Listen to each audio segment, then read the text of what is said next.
मैं कमल हाथी पूरी साल अपने खानदानी में समझी करते हैं वहाँ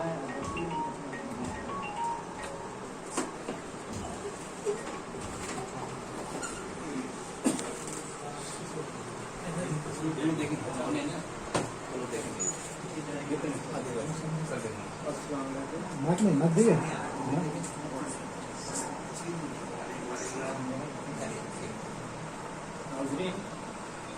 और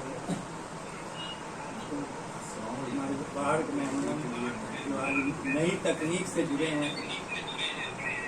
मैं बहुत कुछ सोच के आया था, लेकिन लॉकडाउन ने मुझे ऐसा लॉक कर दिया कि मैं पजल हो गया यहाँ पे आके।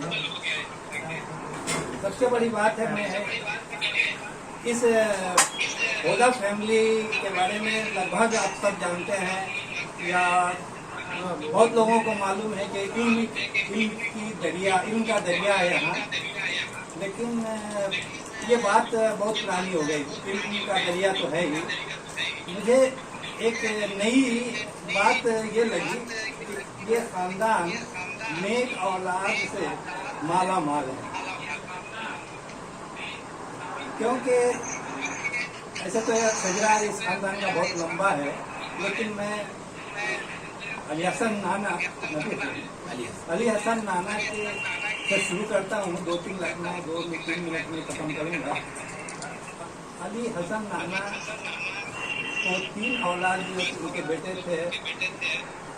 शमसुल हुदा मामू, नूर हुदा साहब, नाटर नूर हुदा और नजमुल हुदा साहब जो हमारे सामने बैठे हैं अभी में हिजरा में।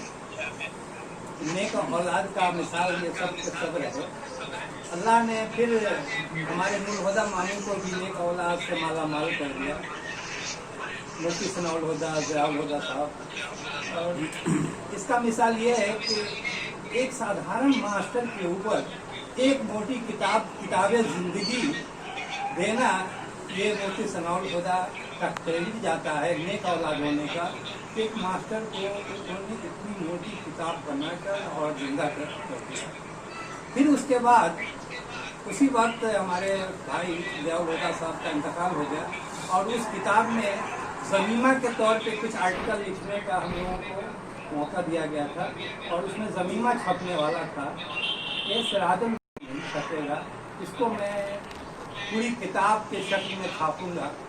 ये भी एक नेक औलाद का सबूत मिलता है। जो एक मास्टर जो न वह राष्ट्रपति अवार्ड ले चुका था, न उस पर सेमिनारें हुई, न वो 10-20 किताब का राइटर था, न वो अमेरिका लंदन में बुलाया जाता था। तो वैसे मास्टर जो कोयना से लेकर भेरोखरा, लालगंज और गमती तक महदूद रहे, कमाते रहे, बच्चों को पालते रहे, उस पर एक किताब लिखना ये बहुत मुश्किल काम था। मुश्किल क्या, एक आर्टिकल लिखना इतना मुश्किल काम था। उस पर सिराजुल हुदा साहब ने एक पूरी किताब तैयार कर दी। ये नेक औलाद होने का ये भी एक सबूत है। और मैं समझता हूँ कि इस खानदान नेक औलाद का प्रमाण है और अल्लाह इस खानदान को हमेशा इसी तरह नेक औलाद से माला माल करे। ज़्यादा मैं कुछ नहीं कहूँगा क्योंकि सब किताब में लिखा है। जो मेरे ख्यालात हैं वो सब मैंने लिख दिए हैं। मैं इतना ही करूँ, अपने ज़ियाउल हुदा साहब को फिर आज़ाद पेश करता हूँ।